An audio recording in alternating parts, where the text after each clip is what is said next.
Kat's getting them so you can get all their names.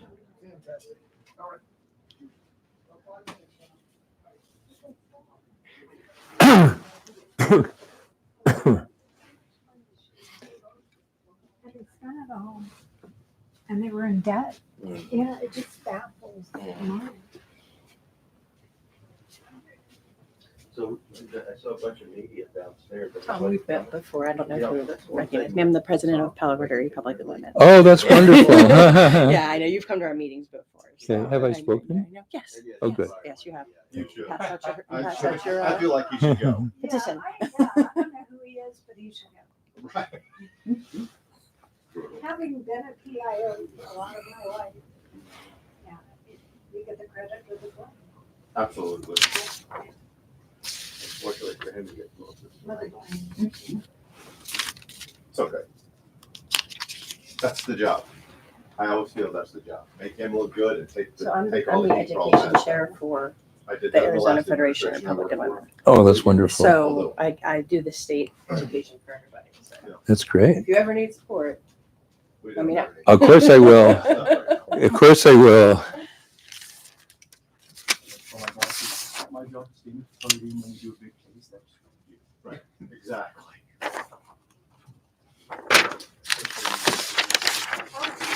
Did you do that?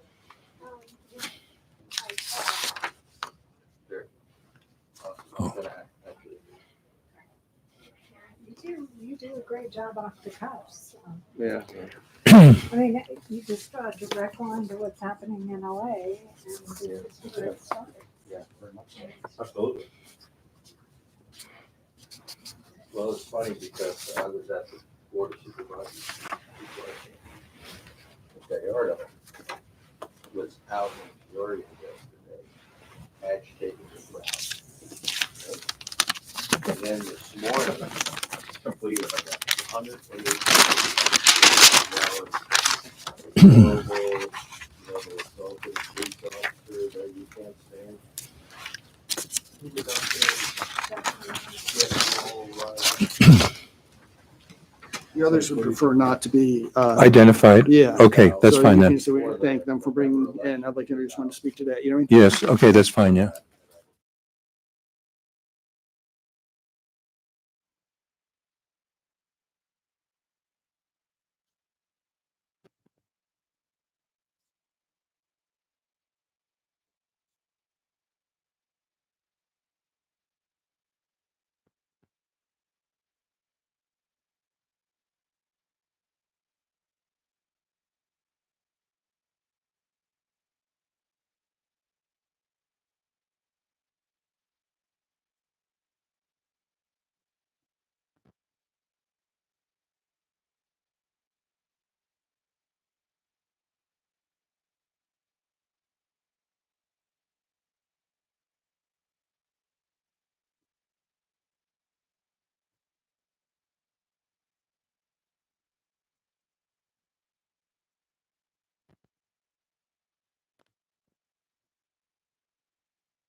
Thank you all for coming. We appreciate it.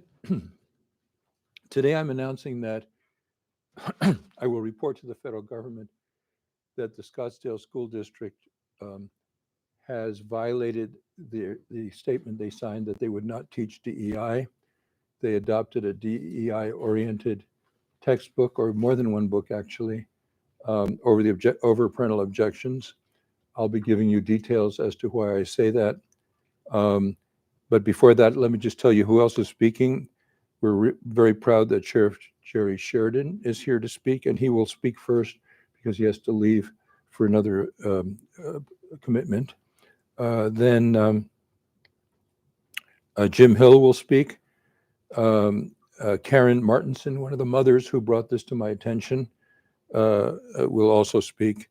And I want to thank the mothers for bringing to my attention what happened at the Scottsdale School District. They are my source, and I'm grateful to them for that.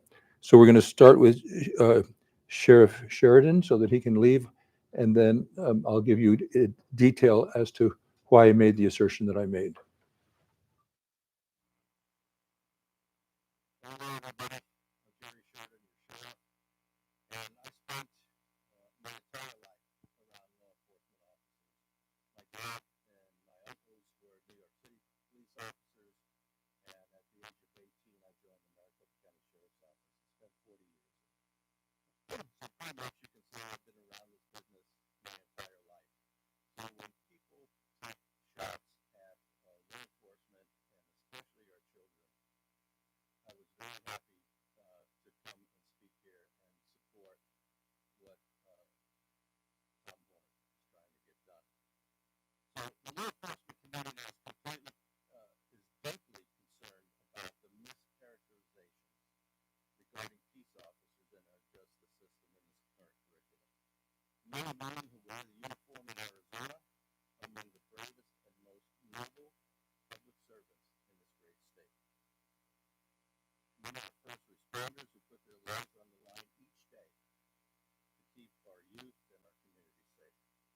At a time when law enforcement agencies are expanding their focus and training on things such as community outreach and de-escalation of conflicts, it is counterproductive for schools to push a politically misguided agenda that would make students fearful and suspicious of their law enforcement service. Any organization will experience bad hires. Law enforcement is no exception. But here in Arizona, we move quickly to remove any officers that do not belong on the street. And I know that firsthand because I spent 12 years on the Arizona Post Board, where we would discipline officers that do things incorrectly against policy, and we would revoke their certification when we felt that they should never be on the street again wearing a badge and a gun.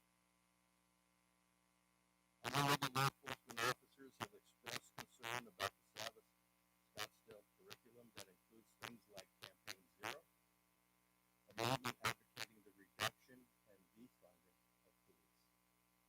And let's look what's happening in LA right now. We cannot afford to defund law enforcement. Public safety is the government's number one job, and it should be funded to a better extent. I would hope that students are taught the importance of the rule of law and how it makes life in our state and our country so highly desired that people from around the world want to come here.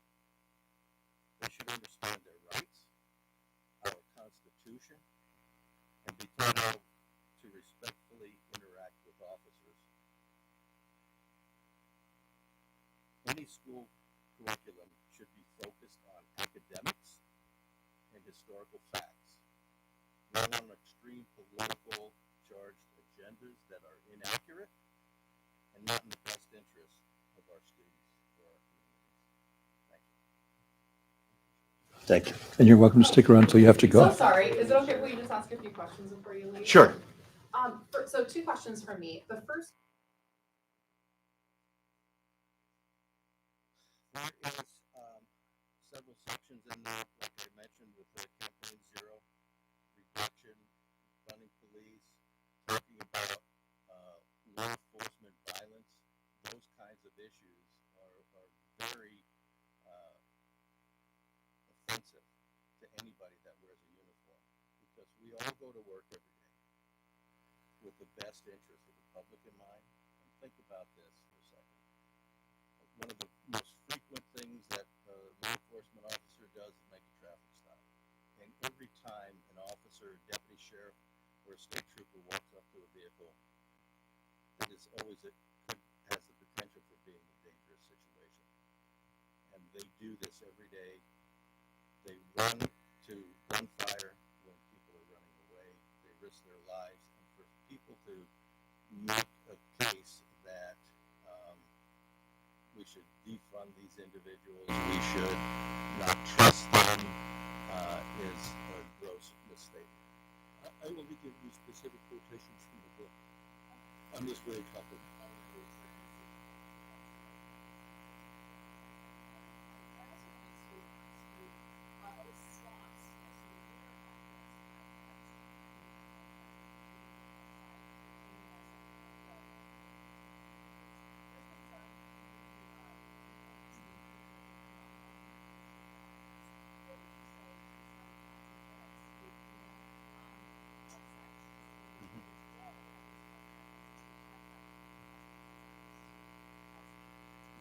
That's a very easy answer in that way.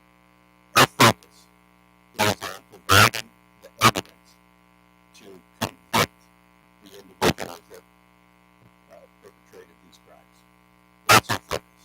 Now, I know we have to balance the need for the public to know what's happening, but again, when we're not prepared to get out with direct information that maybe only the suspect would have, that we thought that and that was a very difficult situation for us, because I want the public to know what the sheriff's office is doing and how I feel about things. And so this has been a very difficult situation for us to not talk about these crimes. And specifically the crime in New River where the pastor was murdered, that was a very complex case involving several different law enforcement agencies. We've been in contact with the county attorney's office, and until we are prepared 100% to know that it will not compromise the future prosecution of this individual, we're not going to get out with that information. But I think we're prepared maybe this week to hold the press conference. The other case, the two young teenagers that were murdered by Mount Ord, the fact is very simple. We don't have a lot of information other than what we've already put out.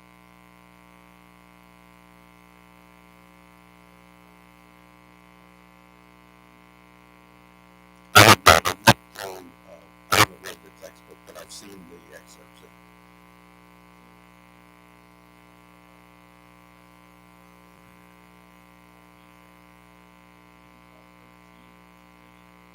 Use the same exact curriculum, excluding some very conservative ones like Peoria and American Leadership Academy. Why single out Scottsdale when maybe 12 to 13 districts use the same exact curriculum? Well, maybe they don't understand what's in that curriculum. Maybe they haven't looked at it close enough. Can I add something? In the case of Peoria, the publisher agreed to take out the woke sections that were objectionable that we'll be talking about here today. Thank you. Thanks, Sheriff. But Scottsdale didn't ask them to.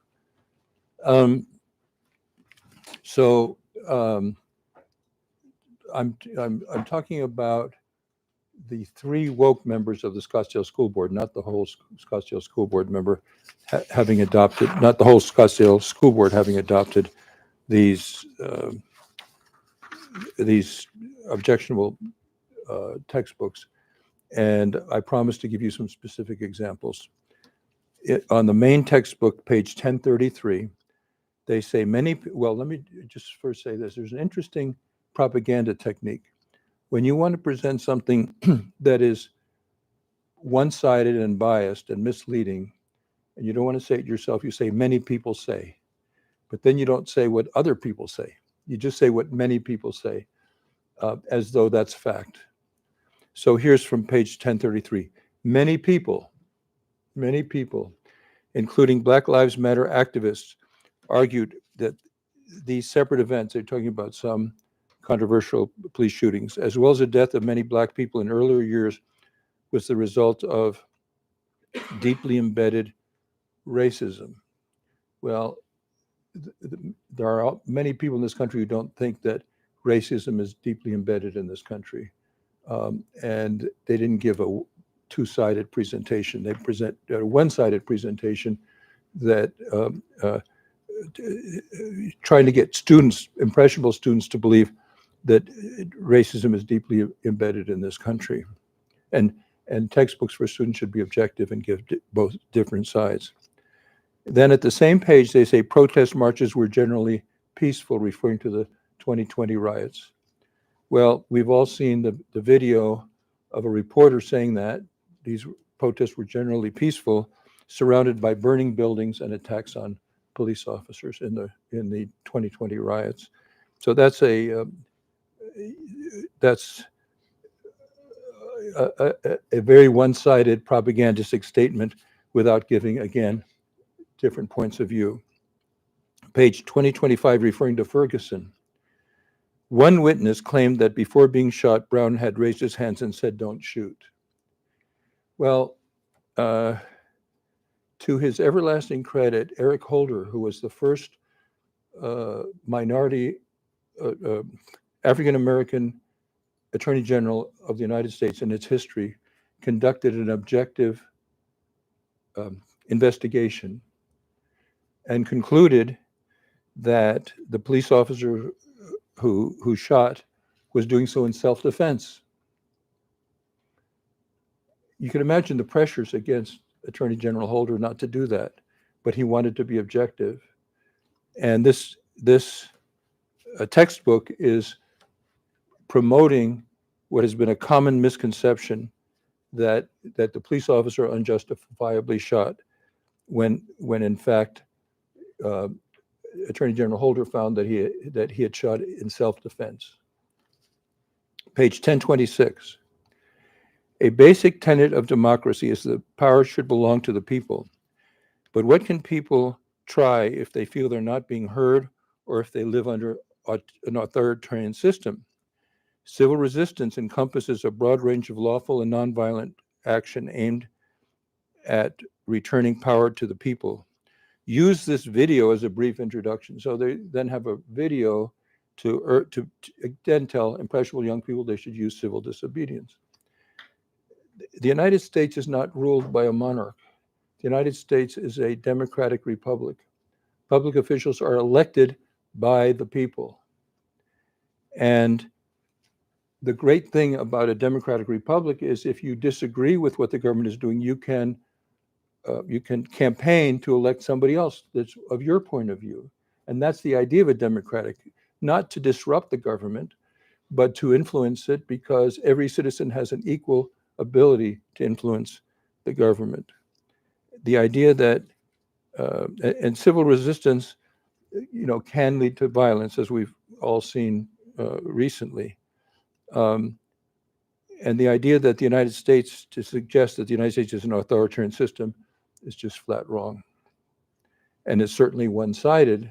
If you think it's right, at least you should admit that young people should hear both sides. Page 167. Renovations and improvements conforming to middle-class preferences has driven up the demand for housing and the cost of living in these neighborhoods, making it difficult for less affluent, more vulnerable, get this, LGBTQIA plus populations to live there. Well, I'm not going to comment on what QUIA plus means, but I will say that the median income for men in same-sex marriages is $141,400. The median income for men in opposite-sex marriages is $124,900. So the median income statistics tell us that the gay men are more prosperous than the men and the heterosexual men. The idea that gay people are oppressed financially is just contrary to fact. Then there's a human geography book, which says Republican lawmakers in some states have packed African American voters into a single district or small number of districts, thereby creating majority Republican districts in the rest of the state.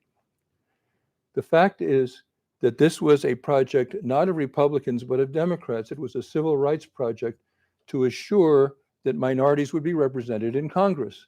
So they insisted that people that belong to minorities should be put together in a district so that they would assure they would get a member of that minority in Congress. It was a Democratic proposal. Believe me, the Republicans had nothing to do with it. That's just a flat lie. So I'm now going to turn it. We're going to have a few other speakers, and then it will be open to any questions that you have. And so I'm going to now call Jim Hill, another member of the law enforcement community, who's been very concerned about the curriculum at Scottsdale School District, adopted by the woke majority of their school board. Jim. Hi, my name's Jim Hill.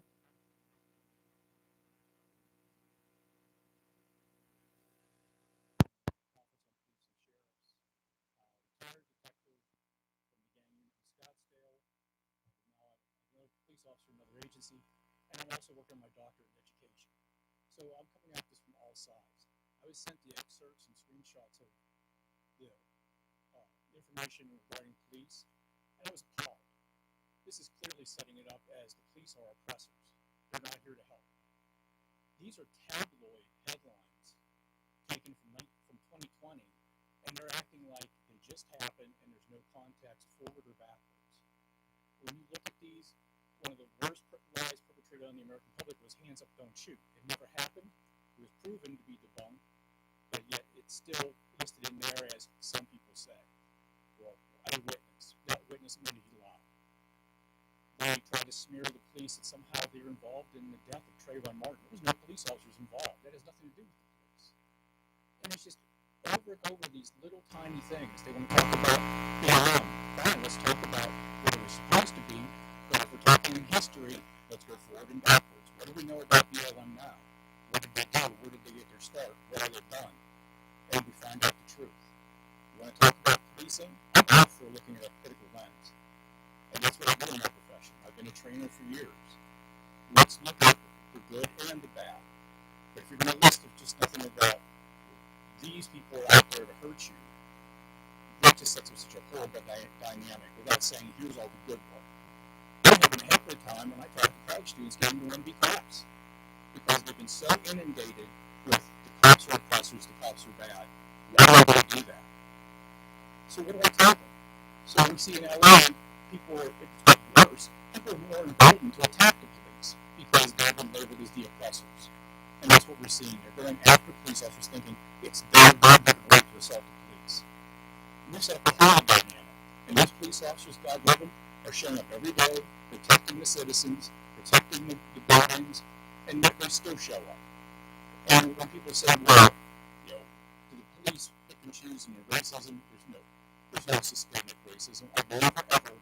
In 38 years as a cop, heard a cop respond, so what's the rights of the individual needing help? We just go. And that's who we are. So I'm a proud leader of a school district, especially where I live, sets this in motion.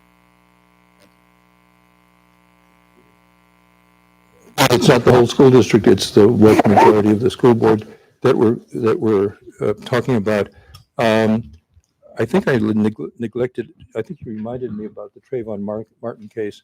In the book, all it says is that Zimmerman claimed self-defense and was acquitted. And they don't point out that the jury believed that Martin was on top of him, banging his head against the concrete. I think if that happened to any of us, we would do anything we could to put a stop to it. But again, the book provides a one-sided view that Martin was unarmed and shot unjustifiably, without pointing out what the jury believed, that he was banging Zimmerman's head against the concrete. I'm going to ask Karen Martinson to come up now, one of the mothers that has brought all of this to my attention, for which I'm very grateful. Karen? Hello. As he said, my name is Karen Martinson. I am a parent in the Scottsdale Unified School District. My son will be a junior this year at one of the high schools. The one thing I want to point out first, before I even bring to your attention some of the excerpts from the book that is absolutely appalling, is the fact that if you are a parent, most of us will buy our homes based on the schools in that area.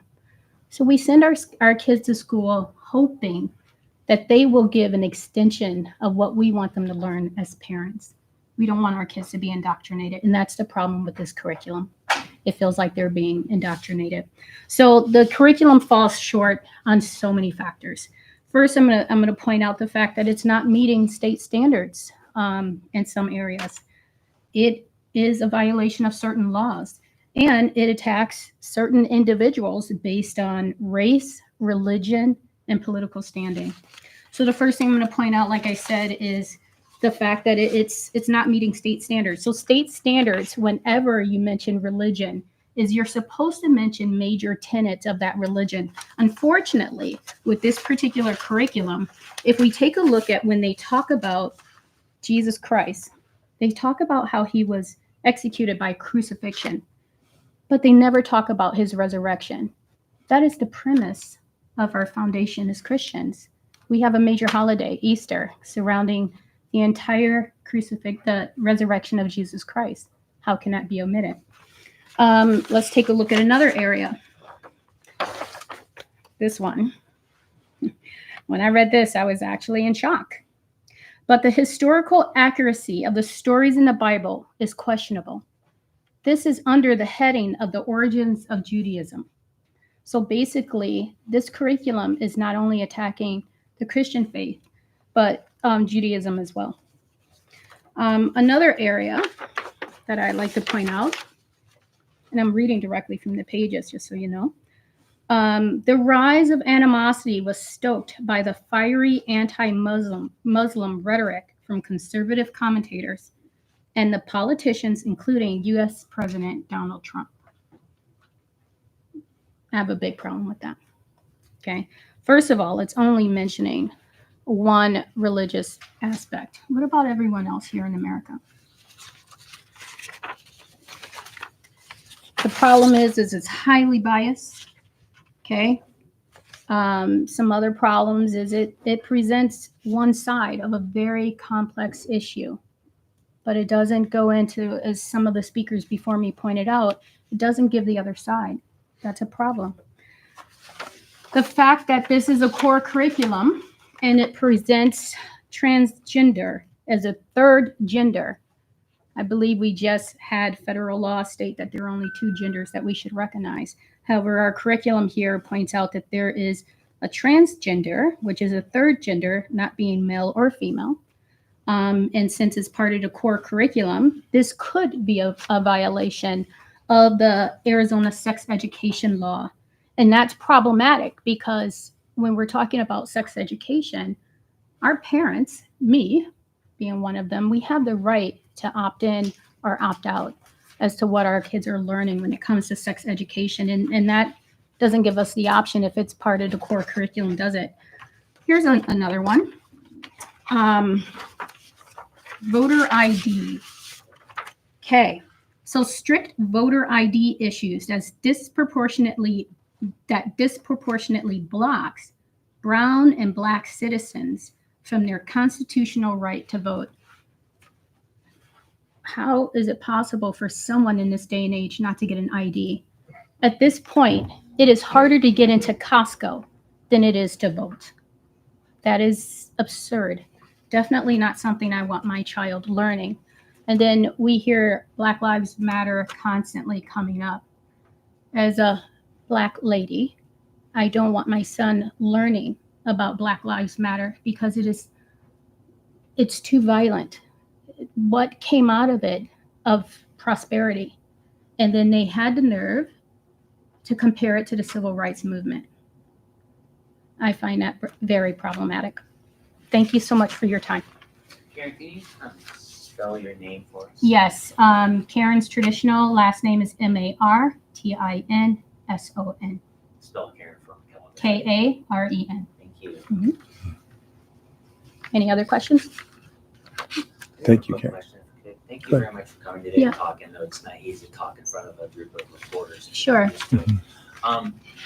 You've read the whole textbook? Oh, absolutely not. No, I haven't had an opportunity to read the entire text. I have excerpts, like a lot of people do. These textbooks are very lengthy. I have a full-time job, so absolutely have not read the entire thing, not yet. Okay. What are you hoping will get done from today and coming forward? Like, I hope that they pull out this DEI curriculum. There's no reason for us to try to indoctrinate our children. There's other textbooks they can use. Why not adopt another system? I know that Fountain Hills has rejected this. Why should we keep it? Okay, thank you. Thank you. Happy to take any other questions. You said you were going to inform the federal government about this. Yes. Do you anticipate them losing funding for violating the letter? Yeah, the President Trump had said that anyone who has DEI, who refuses to sign a statement that they won't have DEI, will have their federal funds removed. And there's currently an injunction against that from a couple of district courts. If that's reversed on appeal, then those funds will be removed. And I'm letting the Scottsdale School District know that they'll be on the list, even though they signed. There are a few districts that refuse to sign, so they'll be on the list. But we also want to be sure that no one signed that wasn't telling the truth. And so we're inviting parents to use our hotline to let us know of districts that signed but are still teaching DEI. And we know at this point of at least one Scottsdale district that signed, but they weren't being truthful. Yes. And the Scottsdale School District tells us that they have not heard from you on this issue. Is that accurate? Is that true? Yes, it's true. Okay. Are you going to be speaking with them afterwards about this? If they want to speak to me, I'm happy to do it. why not? Why not just give them a call? Well, I tried to call the two conservative members of the school board, and they were both on vacation. So I would have liked to have had them here because I'm sure they don't agree with what the majority did. Have you read the textbook? Everything that I quoted, obviously, I read. I gave you specific quotes. The mothers had asked us to investigate this, so I assigned our investigator and a few other employees to go through the whole thing, be sure all the quotes are accurate, and they did that.